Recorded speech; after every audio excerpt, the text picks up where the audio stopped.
how did you get introduced to polyamory? Okay, yeah. So, again, I guess, I don't know, probably... Can you remember? It's been like It's been a 1,000 years. Yeah, it's been a while. So I was working and volunteering down at camp, the Community Arts and Movement, or it was at the time, it was Community Arts and Media Project down on Cherokee for a while, and doing all kinds of other things. They had like a bunch of different activities on their calendar or whatever, and I just saw it one day on their calendar that they're having they had a polyamory discussion group. They call it PODGE, the polyamory discussion group for everyone. And I was like, that's interesting. I looked up the word. Wikipedia, I don't believe Wikipedia even existed, thank God. But I looked up the word on the internet somewhere. It had, right. And it was like... So PODGE has been around since then? It's been around since 2004 or earlier, maybe 2003, maybe, I think. Yeah, look back. Okay. Because it's been around probably since maybe 2000 or something, actually. I mean, because it had been in existence for a few years, I think, before I kind of found it and started going to meetings and stuff like that. And, and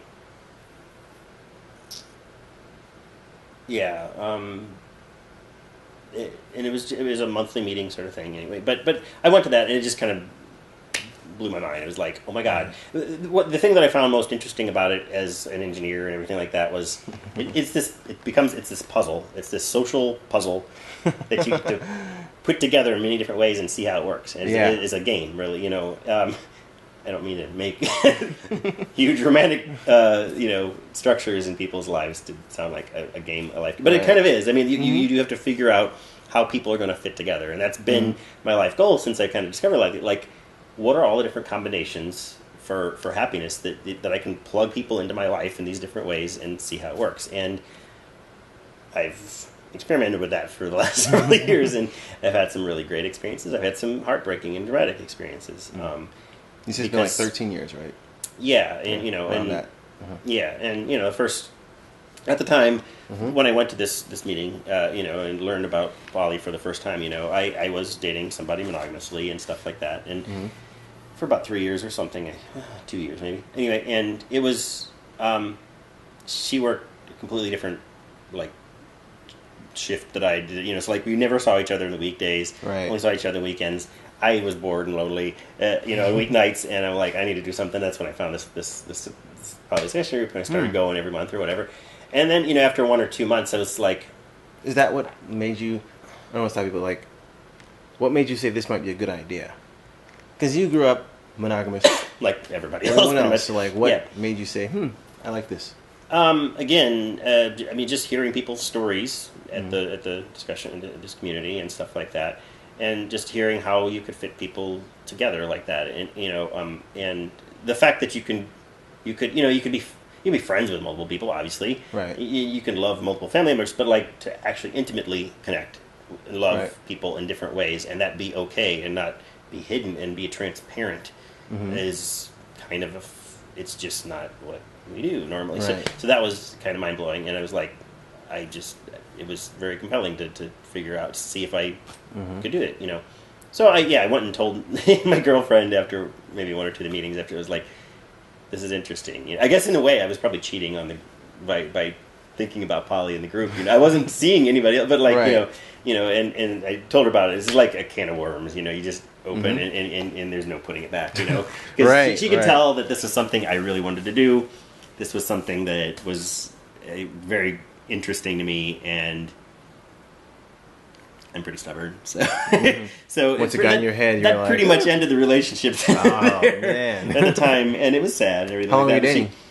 I think we had dated maybe it was under 3 years, probably 2.5 or something. But again, it was like that's a long time. It was a while, and it was nice. It was lovely. I loved her and everything, but she could tell that had run its course because I wanted something different. I wanted to try this new thing.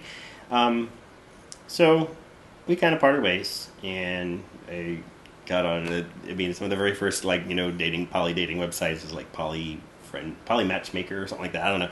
And went into finding a new relationship that with people who a person who would be understanding of that, and found somebody, and then we found another couple, and that was, we were like, yes, we're doing this poly thing now, and we were going to build a poly quad, and we were so naive. It was like, it failed in like a week because like all these personality conflicts and stuff. It was so a lot of so learning you to be broke done up with there. her, right? And then how soon after that did you get into your next relationship? Or was that the next one? Yeah, I mean, I guess I got into the next relationship pretty much. Well, I mean, I went online and looked for people, right. and found, and that was another 3 or 4 year relationship, and we moved into this house together and stuff like that, and a bunch of stuff happened. She moved on. We had lots of and we explored everything from.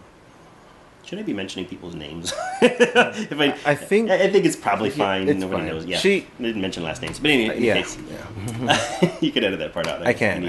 But it's but we tried everything on the non-monogamy, responsible non-monogamy spectrum. Everything from poly, where you're entering into very loving, committed, intimate relationships, where you have sort of this expectation that you're going to see people regularly and you're going to develop feelings and emotions and stuff. Everything from that.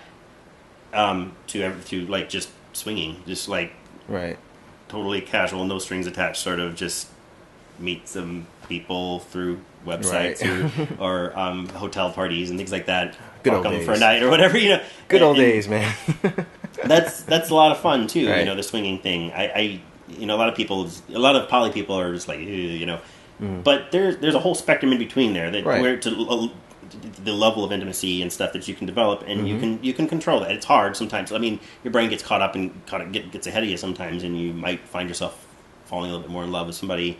Right. And that's happened to me before too. But anyway, and it's interesting. A lot of swingers. Maybe I'm getting off a tangent here, but a lot of swingers also kind of poo-poo the poly sides of what I realize, because they're like, oh, you guys get too gooey and intimate, right, yeah. And so they actually go to the great lengths, as far as I can tell, to some of them, I don't want to make generalizations, but a lot of swingers will be like, everything's fine, hardcore fucking sex, everything like that, but you can't kiss my girlfriend or my wife, because that is more intimate than sticking your, and someone I interviewed yesterday said that. It was like, she was okay with her boyfriend having like a threesome and all that, but you can't kiss. I'm like, what? Yeah, I mean, and so the whole thing is just funny to me, because I mean, that's fine if that's your right.